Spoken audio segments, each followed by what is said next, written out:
Welcome back to Positive Talk Radio. Our goal is simple, to explore evolving ideas one conversation at a time. So come on over into our world. I know you'll like it, because on today's show, it's going to be all about love. And we've got a couple of really fun people that are going to be on the show today. I hope you'll stay for the entire time. One is my co-host for today. Her name is Dana Parker. And we're hoping that your sound is better, Dana. And Dana's frozen. Oh, there she is. Dana, can you hear me? Okay, well, we'll kind of wait for Dana to get the stuff together, and in the meantime, we've got a great guest for you today. First of all, Nathan, how you doing? I'm doing good. Hey, Friday the 13th was 2 weeks ago. I thought we were over and done with that. I did too, but maybe Mercury's in retrograde or something. Something like that. There's always something going on there. Okay, Yes, she thinks she's got it now, so let's go ahead and bring her back on. Can you hear me? Yes, we hear you. We can hear you. We can hear you now. And today's show is all about love, Dana, and Kim Sorrelle. I believe I said that correctly. Did I say that correctly, Nathan? I believe so. Unless there's like some weird Spanish thing going on, it would be like Sorrelle.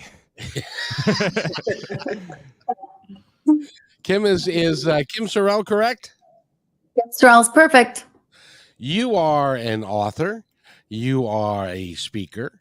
You have traveled the world looking for love in all the wrong places, like Haiti and in other places. And your story is really interesting. And you've been on Fox News. You've been on ABC, NBC, the Susan G. Komen.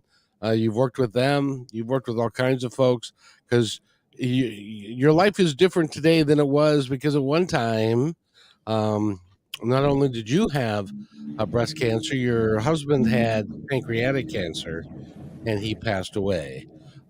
So you've been on a search, as it were, for love, and that's one of my favorite things, because the gospel according to John Lennon says, all you need is love. Amen to John Lennon. I love that line. Yes, indeed. So it's great to have you both here, ladies, and I'm looking forward to a fabulous discussion. So, and Dana is Inner World Movement is her website, and she is actually she is my coach, as a matter of fact. Everybody got to have one, and I got one. But Kim, welcome to the show. How are you? I'm doing great, Kevin. Thank you so much, Dana. Nice to see you. You too. Thanks, Kim. It's great to have you here, and you have spent your life after the events, the health events that happened to you. You've spent the rest of your time trying to figure out and understand and kind of develop a philosophy around love. Am I correct in that? Yeah, pretty much. I mean, my husband and I were diagnosed just 4 months apart, and he passed away 6 weeks after his diagnosis. And it just did. It made me question some things. And the real meaning of love is one of those. There seems to be this mystery, right? I mean, you put 10 people in a room, you're going to get 10 different answers. So I wanted to figure out, what is it really? That is, I think that is one of the questions of the day in our time, is what is love? What does it mean? How do you exercise it? How do you know you have it? And if you don't have it, how do you go get it? And we're gonna work to answer all of those questions today, aren't we? Yes, absolutely. Fire away, and I'm ready for you. Very good. Dana, first of all, welcome to the show. How are you, kid? Thanks, Kev. I'm excited to be here. I love being here. I love learning from people. I love hearing stories. So I'm always happy to be here. And did you have any questions to start off with for Kim? Oh, I'm just fascinated about your journey and what you found. And, because I, like you, have had, I went through a divorce within the last 5 years. And I have thought that same question of, it seems like everyone that I talk to has this different idea of what, when we talk about love, everyone's thinking something different. And that's been a fascinating thing in the last several years for me, fascinating question that I'm interested in learning more about from you. Yeah, well, great, because I've got answers for you. And sorry about your divorce. Some people think you grieve only if somebody dies, but you grieve the loss of your marriage. You grieve in a divorce. It's a tough thing to go through. Yeah, even if you call it's still a grieving process to have any type of breakup. Even if you weren't officially married, but you just were with somebody long term, that's a grieving process that I think all of us get to really acknowledge. And thank you for that. I appreciate it. I'm just curious because I wanted to ask several people this question, and so I'm going to ask you because you're one that would know. Is when you get a divorce from somebody that you obviously have cared a great deal about and loved for a long period of time, maybe, is that different than losing somebody who passes away? Because passing away is a little bit more final, but and they're not walking around anymore, but when you get divorced, the other person is still walking around. um is there a difference in those two scenarios? I think there's a difference in all grief. Mhm. Somebody a few years ago wrote a book, and these are the stages of grief, and this is what you go through. And not everybody goes through those stages. And I sure didn't go through them all, and I didn't go through them in order. And I thought I was doing something wrong, but everybody's grief is their own. So comparing grief doesn't really make a lot of sense. There's people that think, oh, my grief is so much greater than yours. Oh, my word, what I've been through. And that's just not true because you're not in the other person's position. You're not there to say that their grief is better or worse than yours. It's grief and it's your own. Mhm. Why is it that some people want to compare their grief to somebody else's grief like it's some sort of a badge of honor? It's like, I'm hurting a lot more than you are, and stuff. When isn't that a bit judgmental? Absolutely. Absolutely. We're told to just love each other. It's really your only job. Leave judgment in the trash can. Like there should be no judgment. Nobody's walked in your shoes but you, and you've not walked in somebody else's shoes. So you don't know what's happened. And every day we live leads us to today. Mhm. And so the things that have happened in our past, what we've seen, what we've been taught, what we know to be true, what we think is true, that makes us who we are. And nobody is the same. There are no two people the same. So, no judgment. Let people be who they believe they're created to be and live the life they believe they're created to live and grieve the way they grieve. Yeah, I think too, an observation of people who feel like they have to put down other people's grief in order to make themselves feel okay grieving.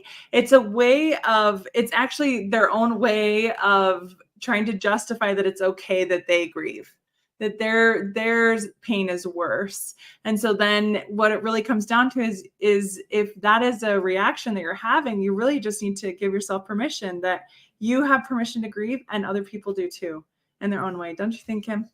Absolutely. And I love that you use the word permission Yeah. because I think sometimes too people need permission to get on top of grief. I never say Mhm. get over it because you don't get over it, right? I Mhm. mean, you lived with your partner for however many years you were together. That Yeah. will always be part of who you are. Yeah. That doesn't go away. You don't get Yeah. over it, but you can get on top of it. So that Mhm. deep, dark depression that you can get into with grief, it's okay to get on top of it. Mhm. I think that the best way I can honor my husband is to live the fullest life I can live. Mhm. And I think there's some people who are afraid to laugh again, afraid to really live again, because somehow it's dishonoring. Somehow it's saying, well, I really don't miss you that much. Well, Mhm. I think the opposite is true. It's okay to laugh again. It's okay to Mhm. get on top of grief. Yeah. What was it like for you? I first of all, I can't imagine. that you had your own health challenges, and you had probably by this time come up with a plan of how you were going to deal with your own cancer. And then you find out that your husband has got pancreatic cancer, which, as you and I both know, is almost always terminal in a short period of time. Didn't at what point did you at what point did you look over the sky and say, all right, why are you doing this to me? What did I do to deserve this? It's so funny that you say that, Kevin, because people would say that to me. Why you? Why you? You do good things. You're a nice person. You help other people. Why you? And I just don't believe that there's a God in heaven who smites people, who says, you stole that pack of gum when you were in 6th grade. So when you're 47, you're getting breast cancer and your husband's going to die. I just don't think it happens that way. And so my answer to why not you was always, well, or why you was, why not me? Why would I be immune? There's disease in the world. Nobody is immune from it. You hope you never have to hear that word. You hope you never have to deal with it. But it's random. I mean, random sort of, there's genetics involved and different things involved, but you just don't know. I think for everyone it comes as a surprise. So why not For me? sure. Yeah. Yeah. But Wow. then it set you on a path of finding out what was the thought process that you went through when you came out the other side. Your husband was gone at this point, and you said to yourself, I'm going to go in search of love, and I'm going to go find out what it really means. What was your thought process behind that? Because a lot of people would just hide in their bedroom or in their closet and say, woe is me. You made a different decision. What was that decision based on? Any ideas? Yes. Well, a couple different things, but I wanted to make sure that I was living the rest of my days, however many I had, that I was really living them right. And I think love is the glue. Love is the center of everything. So if I'm living love right, then I should be living my life right. So I decided I was going to take a year and go on this journey. And so I took a 2,000-year-old poem, love is patient, love is kind, does not envy, does not boast. You hear it at every wedding and your eyes glaze over, right? And I decided I would take one word or phrase a month and figure out what is love that is patient, what is love that is kind. And the things that I found out, the first thing I found out is there are 14 ises and isn't of love in that poem. So it took me a little longer than a year. The second thing I found out is if you put love is or love is not in front of any word, it changes the meaning. Say that again. If you put love is or love is not in front of any word, it totally changes the meaning. Can you of that get an word. example of that? I'd love to hear an Yeah. example. Sure, absolutely. The first month right out of the gate, love is patient.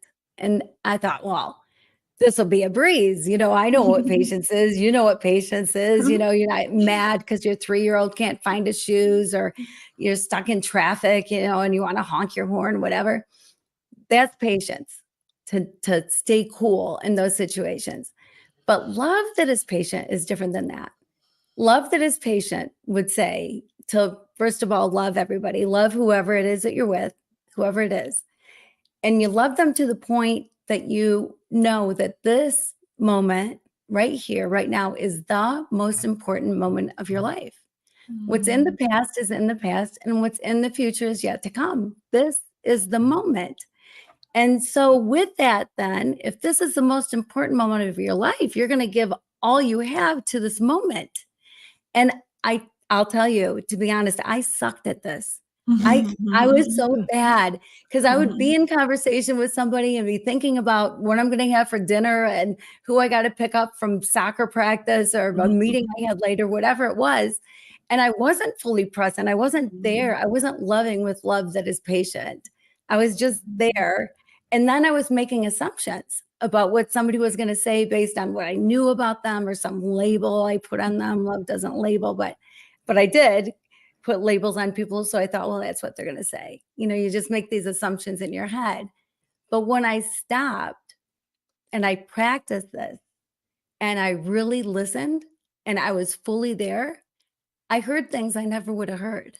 Mm. It makes for an entirely different conversation. When Wow. you are actually really listening to someone, Mhm. you're watching their body language, you're actually listening to what they're saying without, because I see this all the time. People will create a scenario over what they think they're about to hear, which Mhm. may or may not be true, but they think that that is true, but it's not, Mhm. because they're not listening. And so Yeah, listening is an art form all unto itself. It really is. Mhm. absolutely. And don't you have your rebuttal ready, right? Mhm. That's what we Sometimes live it can be for. easy. You're with somebody and you think you know what path they're going down with the way they started a sentence or whatever. And so you're formulating what you're going to say next. Well, if you're thinking about that, then you're not listening. Mhm. So leave that until after they're done talking. And sometimes you find you don't need to talk. Mhm. You just need to listen. Yeah. Being a media guy, being in radio, dead air is not something that you want to have. In in a real conversation, silence can be golden, can't it? Yeah. Absolutely.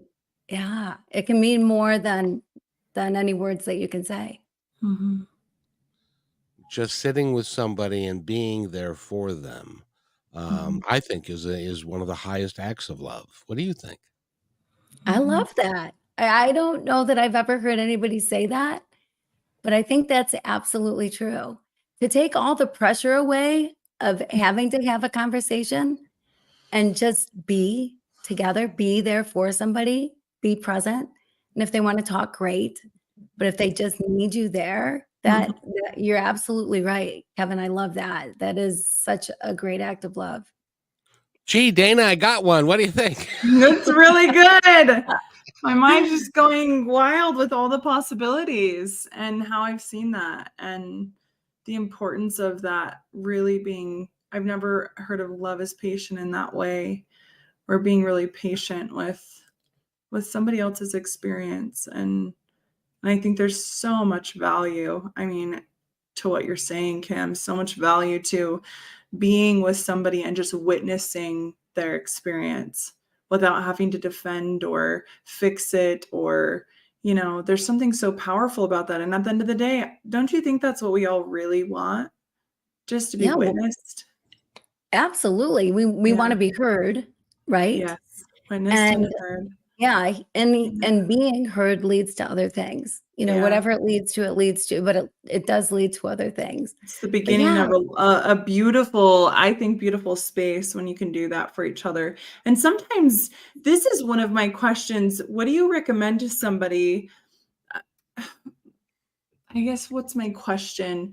One of the things that I've noticed is sometimes when I feel really hurt in a situation with somebody, I know that my hurt can get in the way of really hearing them. And so sometimes I really do need to take that time. And when somebody's like, "Okay, I'm ready to talk about this," I'm like, "Well, I can't be there for you in this moment because I'm still moving through my own hurt. So I need a little bit more time."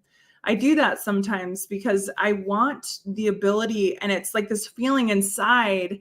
I want the ability to fully be present and hear them. But if I'm stuck in all of my hurt, it gets in the way. It blocks me from really hearing them and seeing the experience from their point of view, and so I think my question is, what do you recommend to people who maybe are going through that and have experienced so much hurt, and maybe they're in a relationship where it's a one-sided, where they're good at listening, but maybe they're having a hard time having their partner hear them? well, that's a few different questions in there, I think, all at the same time. But I think it's genius to say, "I can't talk right now." Mhm. If you're working through something with somebody in particular and they wanna talk it out, if you're not ready to talk it out, there's nothing wrong with saying, "Give me some time, I'll come Mhm. back to you." And then the other person should respect that and Mhm. go, "Okay, well, Mhm. that's what you need, that's fine." Mhm. There are times when you walk away Mhm. from what you think is love, but there are so many things that are done in the name of love and said in the name of love that are not love at all. And when you're in a relationship that is abusive, you know, one-sided in such a way that you have to please the other person, you're being emotionally abused, run. Love would not say stay. Love would say the best thing you can do for that person is walk away, because you staying means that they're going to stay in this behavior. They're going to stay in this place that they're in. Walking away, you give them space. You give them space to change. So you can love from afar. You don't have to be sitting right next to somebody to love them. Yeah. Oh, I love that. Isn't it true that sometimes it's important to say, I love you and go away? I love you and I need space. Exactly. Yeah. Yeah. Absolutely. Yeah. Yeah. The love doesn't go away. I mean, it's not like you go to work and so then you don't love who you left at home. You still love everybody. So just, yes, love. And now I'm walking away. Absolutely. Yes. And by the way, we're talking with Kim Sorrelle, and you can go to her website, which is kimsorrelle.com. And she's got all kinds of information there, and you can pick up her book and book her to be a speaker. She travels around the world doing that, and all kinds of stuff there. And she's also a love. What?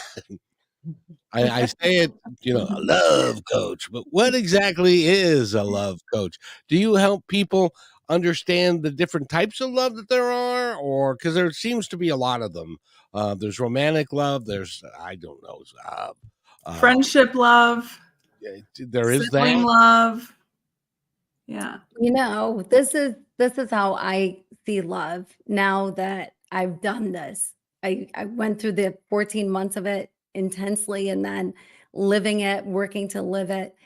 And love it's not an emotion.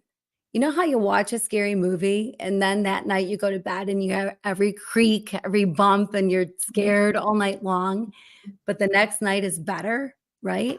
So that's fear. Fear is an emotion, but you don't live in that. You don't live in that. You live in love. Love is not an emotion. Love is who you are. Love is walking, talking, living, breathing, giving.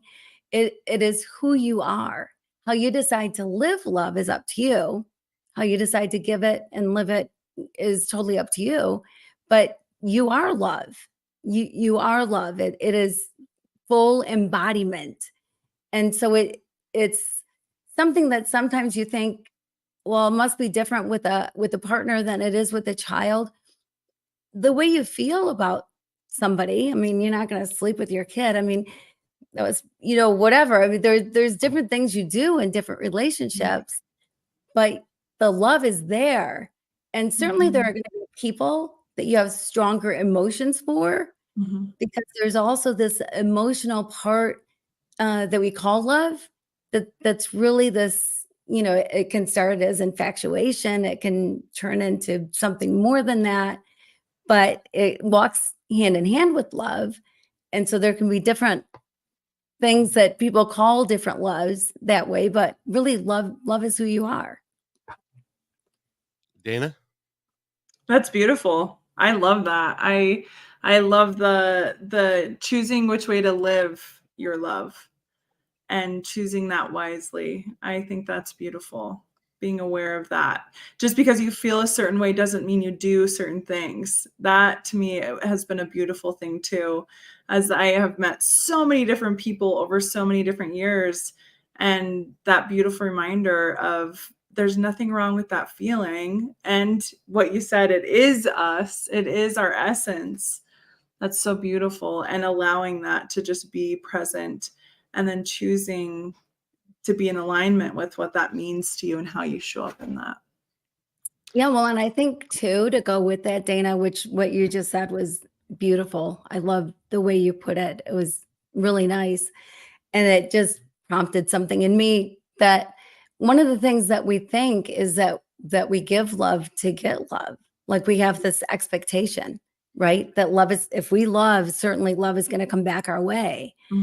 But the reality is you don't control anybody. Mm-mm. And you know how when you have a baby, I don't know if you guys have kids, but when you have a Yeah, baby, you bring the baby home, you have total control, right? it's You true. decide when the baby eats, you decide when the True. baby has a bath, you All decide of when it. the baby goes down for a nap.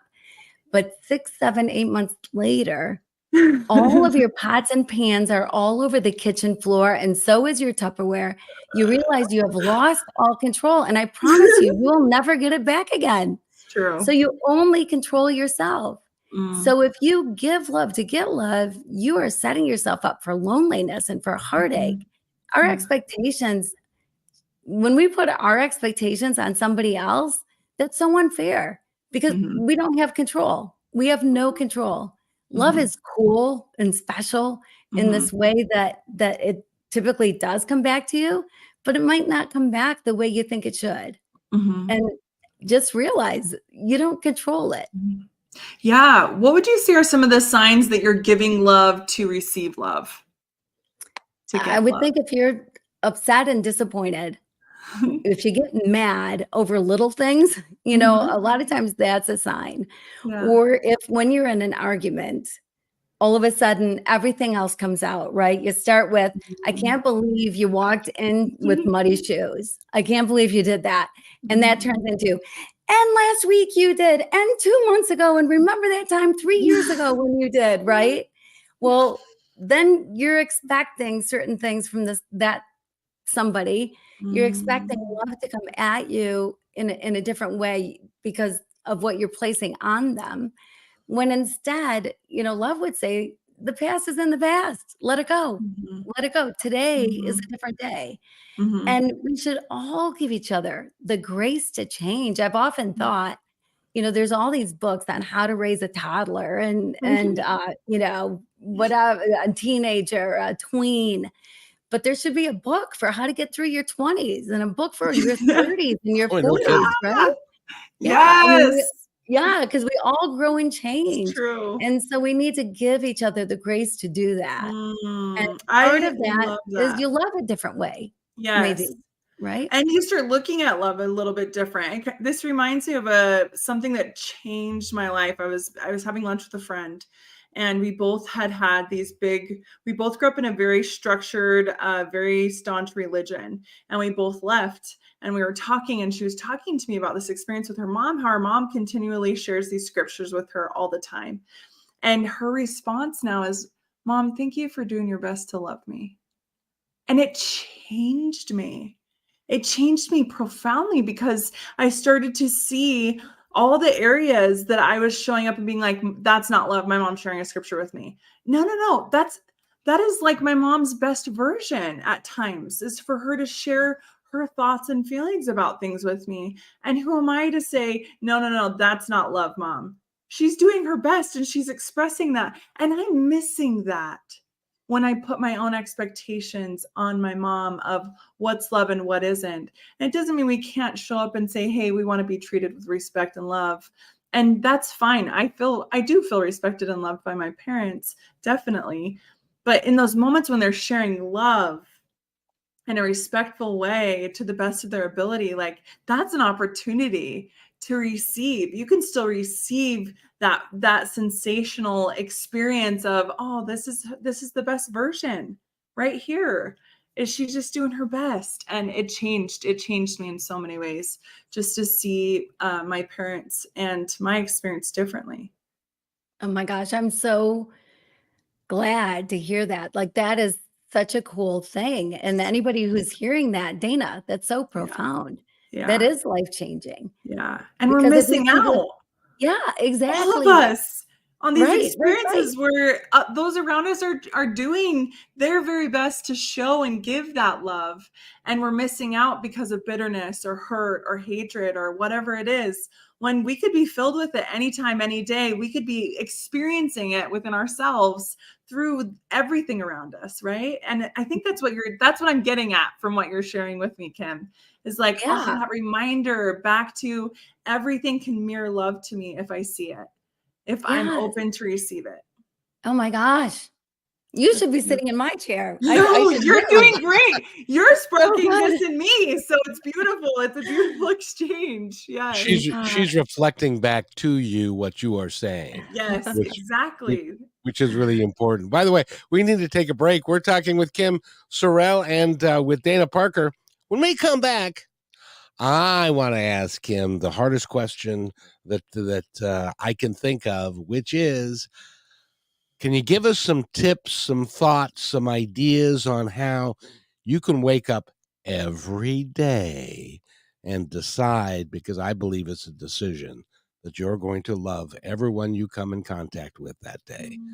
And if you can help us figure that out, I think you can make the world a better place, which I know is your mission.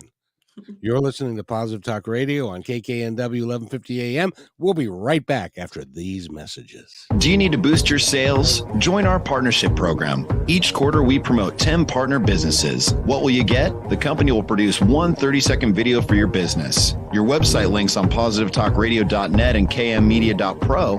One dedicated podcast or radio show per month. One video Instagram reel. One YouTube short. One 60-second clip for social media taken from your interview, and at least one commercial airplay per show. All podcast and video commercials are within the fabric of the show and will remain in the show forever. Visit kmmedia.pro to book a consultation today.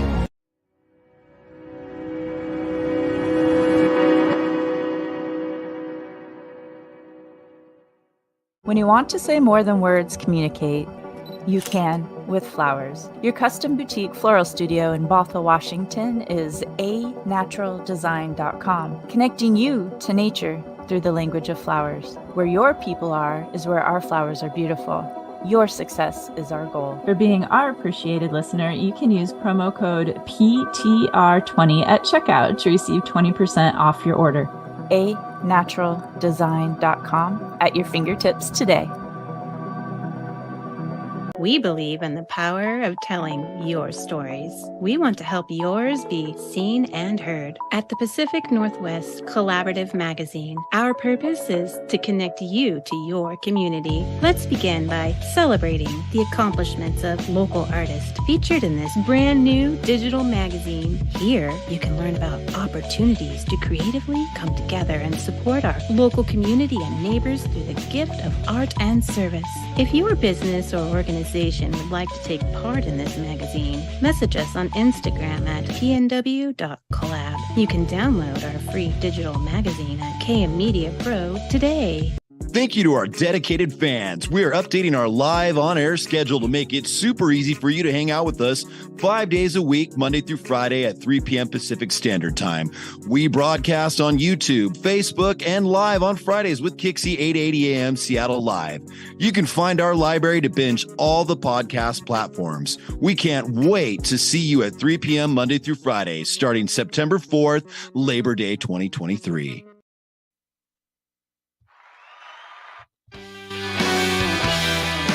And welcome back to Positive Talk Radio. If I could hit the right button, it'd be helpful.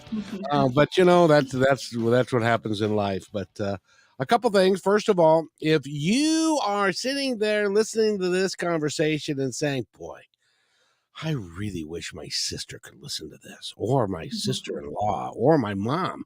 That would be really good if they could listen to the words that are coming out because they're really profound." Well, you can. All you got to do is go to my independent or Positive Talk Radio on the YouTube channel, and this will be live the moment this show ends. Or you could go to positivetalkradio.net and listen to the podcast later on, and you can do that forever because Kim and Dana and I aren't going to get any older there. We're going to be the same there in 10 years than we are today. But this is a very, very important conversation. And Kim, I wanted to ask you, I believe that love can be a conscious decision that you make on a daily basis. How can you give us some tips on how to wake up and instead of going, "Oh crap, it's Monday, I gotta go to work," if you could give us some tips on how to approach life from a loving, meaningful way every day so that you can live your best one? Yes, well, you're so right. That's one of love's things is it is a choice. you do get to choose how you love and when you love and what you love and who you love, and you get to decide how you're going to live it. After my husband died, I was really thinking about things, and I thought, uh, there are a few things you never get a choice about, right? I wouldn't choose cancer. I wouldn't choose to lose my husband. We should have been those 95-year-old people on rockers on the front porch sipping lemonade and smiling at each other, or whatever it is 95-year-olds do on the front porch. And so to be 47 years old and alone, I wouldn't choose that. But you do get to choose joy. You get to choose joy. If you want to live in joy, you pick it. Yep, you have control over that. You get to choose love, how you live in love. You get to choose it. And so every morning, and you get to choose that wherever you are. The minute we start letting other people decide how we feel about things, the minute we start letting other people decide how we react to things, we're in trouble. You're going to be disappointed. You're not going to like your job. If instead you got up in the morning and you said, wow, I got a job. They give me money. I can go to this job. I don't work 24 hours a day. They only make me be there for this many hours. And then they pay me and I've got benefits. I got a job. That's a good thing. If you try to look at things in a positive way and don't be part of the whatever negative is going on, be part of the change of the culture. Come in with an attitude that's going to brighten everybody's day. Try to be the light. But if you go in and people are down and then they're mumbling and they're complaining, you don't have to listen to that. You don't have to give it a space in your head. You can go in one ear and out the other. But if you hang on to that, yeah, you're going to be depressed. Yeah, you're going to be mad you got to go to this job. Well, don't. And then if you hate it, find a new one because there's other jobs out there. So if this one, for whatever reason, isn't working for you, get your resume together and look and see what is. And if you don't find anything else, then learn how to be happy where you are. Then be extra grateful that you have a job and you're getting a paycheck. Dana? Yeah, one of the things that I often tell people, if you don't like where you're at right now, like a job, write down all the things you don't like and then flip it. What's the opposite of that? And then you start getting really clear on what you do want. And the more clear you get on what you do want, the more the universe and the things can come together, the more you can communicate it properly, the more you can talk to people, the more you can be connected to the right time and place to have those things. So we really are good, Kim, in this world about identifying all the things we don't like and we don't want in our life. And so really we can utilize that to our benefit if we want. Yes, absolutely. Well said. Yeah, because it's not like you go to work and then you hang love up in the closet, right? I mean, it doesn't somehow come off of you. It doesn't shower away, right? Not in a rainstorm, not in anything. It is who you are. So use that love at work as well. I mean, be who you're designed to be. Be who you're created to be. Don't let other people tell you who you're created to be. You're the only one that knows. You're the only one that knows. And we can get stuck in a rut, right? Like my daughter and her ex-husband, I say that with a smile on my face. That's so rotten, isn't it? I'm so sorry. But they bark at each other. They would just bark at each other. And that's how they communicated. And it's because it became habit. And those kind of things can become habit. Or always complaining about the job, that can become habit. Complaining about your life, that's a habit. And habits can be broken. So figure it out, get a gratitude journal or make sure that you have lots of gratitude. Get a love journal, write down all the good things. The more you sit in the good things, the more you're on the positive side, the more positive comes your way. Like you said, Dana. So live in the positive. I have actual living proof of that. One of the things that in my life mission has been to drive a metro bus in Seattle for 12 years. And I discovered that because I could have as many as 100 people on my bus at any given time, that they responded to my positivity and or negativity with equal enthusiasm regardless of what I showed. So if I showed positivity, the bus was a different place. It was a lot more positive. We don't recognize, now I'd love your opinion, Kim. Do we recognize how much power we have over our environment to create a positive place to be? I think often not. I love what you said. I mean, my word, you go into the bus and the driver is happy and joyful. Man, you're going to have a great day, right? You know, it's sort of like two people getting stuck in a traffic jam.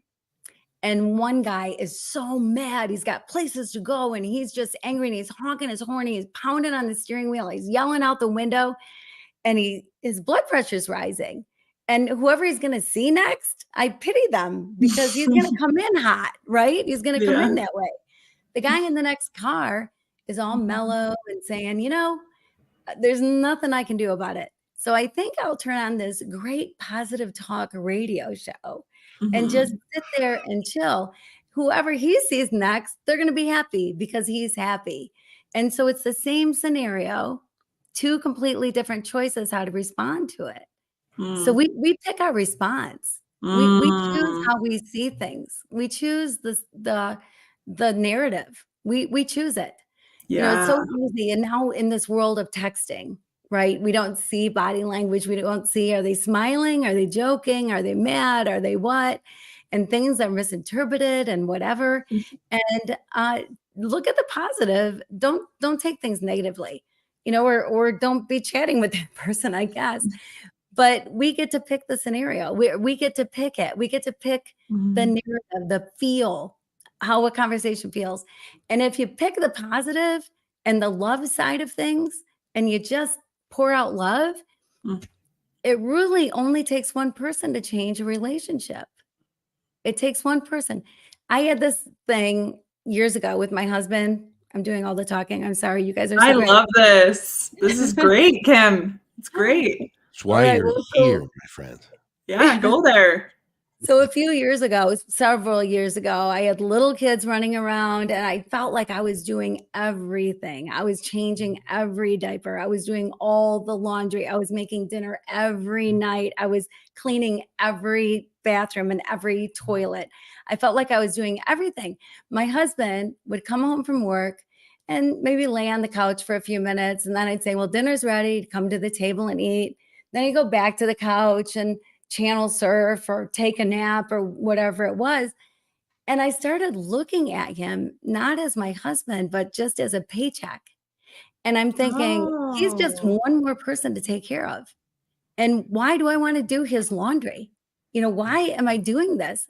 I'd be just as well off without him. You know, I can figure out money, but I'm getting nothing from him. I was so upset thinking this guy's really letting me down. But I grew up in a home where my parents had a horrible relationship. And I was determined to never be in a bad relationship. I wanted to respect whoever it was that I was with enough and love them the right way. And so I decided that I want a great relationship. So I decided I was going to do everything I can to make him happy. Everything I can. And I didn't put a time limit on it. I didn't say, I'm going to do this for 2 weeks. And if he doesn't respond, he's out of here.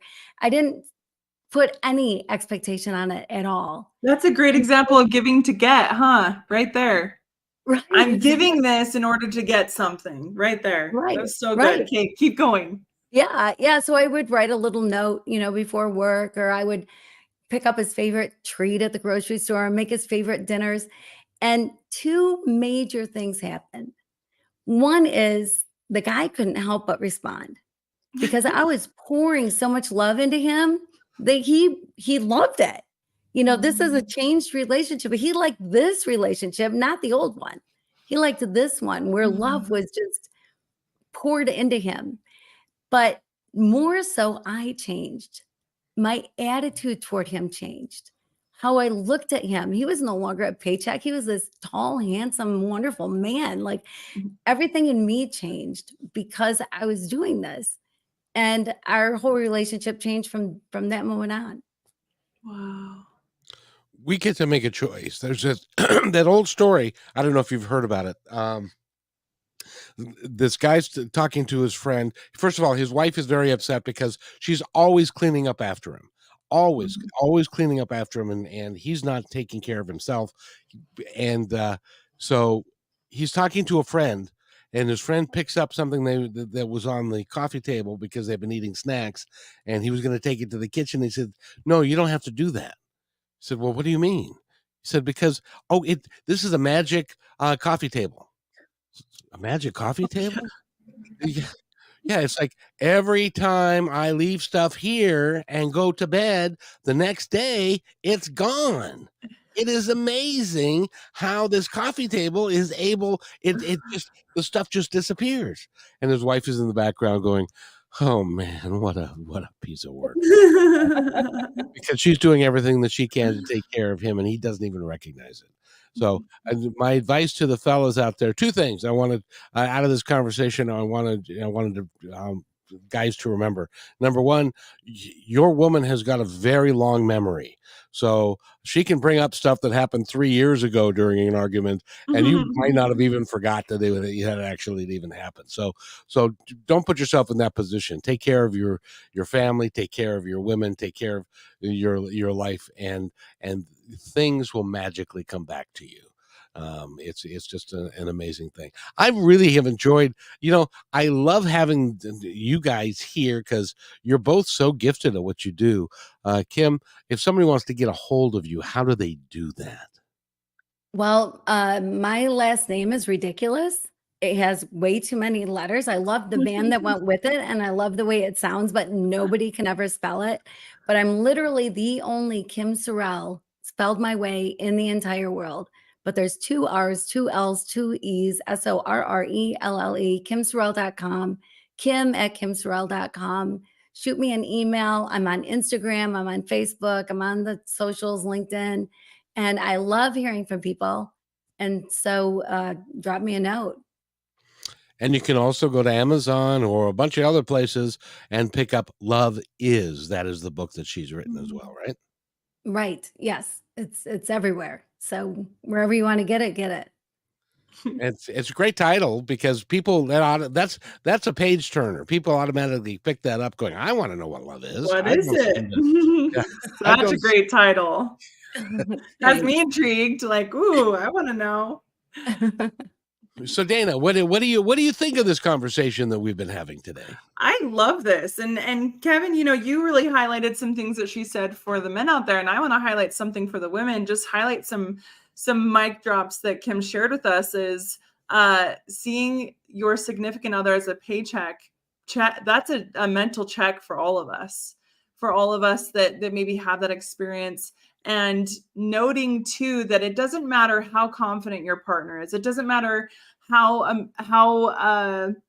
they show up. They can feel how you feel about them, whether you say it or not. And so I think the power of words and the power of expressing our gratitude and our appreciation for the smallest of things in our significant others can make a huge shift. And that's my takeaway from what Kim shared is those little moments of uplifting and building our partners in significant small moments. I think is a really profound takeaway that we all could work on and really choose into to make a difference, because everyone deserves to be uplifted and told how amazing they are. And it doesn't matter how much they believe it. I mean, I have a cute little 12-year-old over there that I'm like, "Do you know that I love you?" And he's always like, "I know." And I'm like, "Good."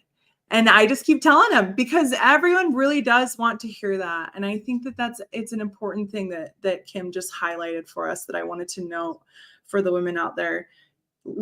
Uplift, and build those cute men and partners in your life. That's transformational for a relationship. And if you want to make somebody happy and they're a football fan, please let them watch the dang game before they have to take out the garbage, okay? And you know, one better, Kevin, is learn how to love football. Oh, I love watching Oh football. gosh. oh, be still I my love foolish heart. cuddling Really. on the couch with my husband and watching football. It's Mhm. really a great sport. Like, watch it. Mhm. What Mhm. the more you can do together, the Oh, better, right? so I mean, good. you Good can do advice. stuff alone, but yeah, try to do stuff together. Yeah, enjoy the things and learn the things that are important and matter to them. That's beautiful. Oh, so good. And Kevin, we know now that's important to you. You want to watch the game before you take the trash out. Now you Um, know. there's a story behind that. You want to hear the story? I believe it. Yes. I was working as a general manager in a restaurant, and as a general manager in a restaurant, I worked an average of 60 hours a week. One of my selfish pleasures was I wanted to watch the Seahawk game on Sundays. Well, my wife at the time had better ideas. She wanted to go garden and she wanted to do this, but she didn't want to do it alone. She didn't want me to just relax and enjoy what it was a selfish pleasure for me.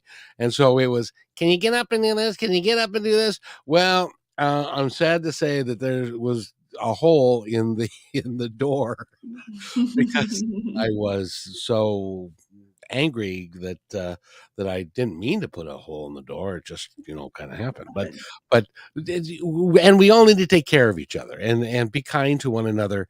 And somebody is really, if somebody's, as an example, I don't watch Dances with the Stars, but my or Survivor, my but my wife at the time loved that show. So we would sit there and we would watch Survivor, and that was okay, and I put up with it, and it was, I tried to deal with it, to be kind, to be loving, and it also made the house less volatile. So that's that we can do that. We can be kind to one another, can't we, Kim? That's kind of Yes. my mission in life is, let's just be kind. Right. Love is kind. Love is kind. I Mhm. mean, yes, absolutely. You know, it's funny because we when we walk down the aisle, we're so in love, right? We call Mhm. it in love. We love this person so much. We can't wait to spend the rest of our lives with them. We're so happy. You go on this great honeymoon and you come home and he leaves his dirty underwear on the bedroom floor. And you're thinking, why did I marry this barbarian? Like, what is wrong with this man? But we have to separate the things that people do from the person, because Mm. we do things because they're habit. We do things because we've always done things that way. We do things because that's what our dad did. That's what our mom did, whatever it is. And you have to kind of relearn things. And some things you're not going to relearn. Some things you're just going to continue to do the way that you did them. So you separate the things from the person. You love the person. And the person is not dirty underwear guy. That's not who it is. His name is Jeff. Just love Jeff. Just love him. Well, part of that depends on how dirty the underwear is. Oh, that's so good. He's not the dirty underwear guy. He is Jeff. He's a Who person. who can somehow find a way to soil underwear like no other. Anyway, Even then, he's a person. I there love was, that, Kim. So well said. yes, there was a gal that I knew that tried to keep the perfect house, so much so that she actually folded and put away his underwear. Mhm. I'd never known anybody to fold underwear and then put it away. Well, they're no longer married because it wasn't real. And so you be real with each other and Yeah. care for each other. Yeah. And Kim, you are such a pleasure to have here. We've only got 2 minutes left. Um, I leave it to you. Give us a moment of advice. Uh, we're not mind readers. Your partner, your kids, nobody is a mind reader. And often we expect our minds to be right. Why doesn't he understand what I want? Why doesn't he know what I'm thinking? But that's us putting expectations on somebody, right? But they don't read our minds. If there are couples that get in trouble because she needs romance. This was me. I needed romance. I love romance. Love it. Love it. Me My too. husband told me that because he's left-handed, he's not romantic. And I told him, well, because I'm right-handed, I can't mow the lawn. So he didn't do romance. Some people do it, some people don't. And when I made the decision that it's okay for me to do it, gender stuff out the window, it's okay for me to do it. I would create these romantic weekends, these romantic moments, and I loved it. I loved it. So talk things out. Don't expect your mind to be read. Talk things out. Be real with people and be present. Be fully present in there.